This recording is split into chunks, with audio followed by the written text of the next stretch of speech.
when I moved to Montreal in the NDG borough in Notre-Dame-de-Grâce in 2001, I think it was July 15th. The first thing I wanted to do was build a makeshift art studio. So I put some old suitcases, these big suitcases, and I built a makeshift studio. The first thing I did is I unpacked a few boxes, and I took the cardboard boxes like I'm doing now, and I just took them apart. I created canvases because I had no canvases around, and I'm a professional painter. I eventually got some, but what I wanted to do first, I said, oh, that's good, look at that.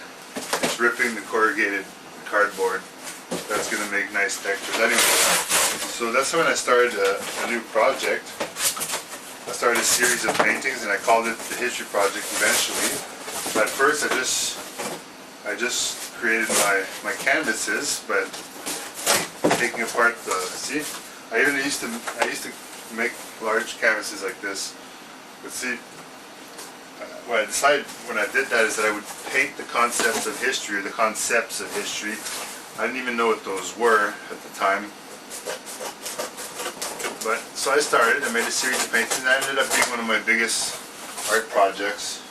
And yeah, it's still going on today. I think I'm going to make some history paintings on these. See, these are nice. These are nice, and they're like in a horizontal.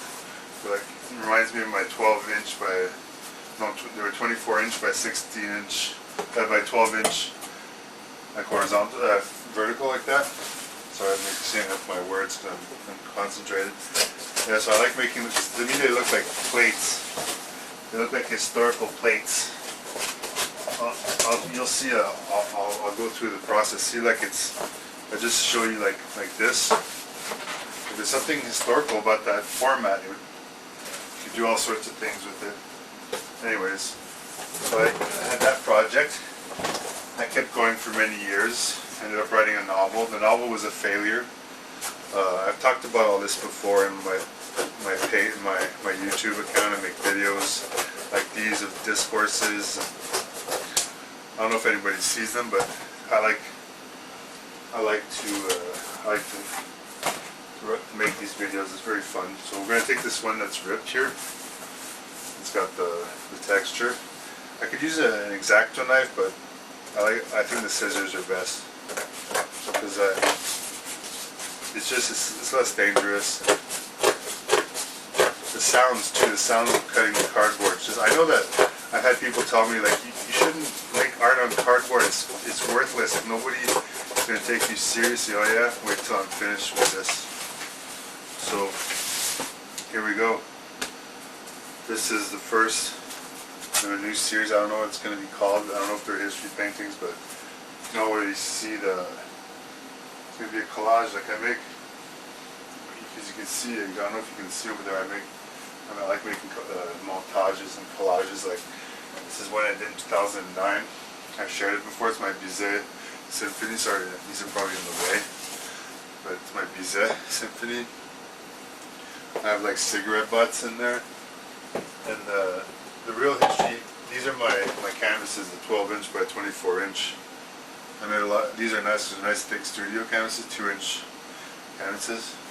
And what's that? Like that's history. I'm sorry. It looks like it's just a child drawing with I don't know what level the camera's at, but like it looks like a child making scribbles, and that's okay because I like to remain a child at heart. So I just wanted to show you. Now I'm gonna set this up and actually paint something. I just wanted to make a little video, show you the process, because like unpacking the boxes like that led me to really, see the beauty in the cardboard. And I hadn't worked on cardboard before, and I've made hundreds of them. I have them in my archives. Why didn't I exhibit like this whole time that I've been painting for 30 years? I've done a few. I did a group exhibit. Like I did a few enough that I can be considered a professional painter, you know, because I'm recognized by my peers. Not many of them, but I still am. And yeah, so lately I've been making videos on different topics related to my art practice. There's a lot of theory. I know people don't like theory, but I think you need theory sometimes, you know. Look look at this, look what comes out of it, like this garbage, right? But this garbage is what I use to create things of immense value. And that transformation of nothing into something is what artists do. And I have something I've been working on, like a whole theory that sort of puts the world, the whole world upside down. Like we think of the hierarchy and the patriarchy and everything, and the elites and the higher-ups that are controlling everything, and it's actually the other way around. Like if you take someone like Dostoevsky's Idiot, like the idiot, the holy fool, is actually the whole world kind of like pivots and is it's in an unstable equilibrium. The pinpoint is the holy fool or whatever, and all of society sort of balances on it. You'll see.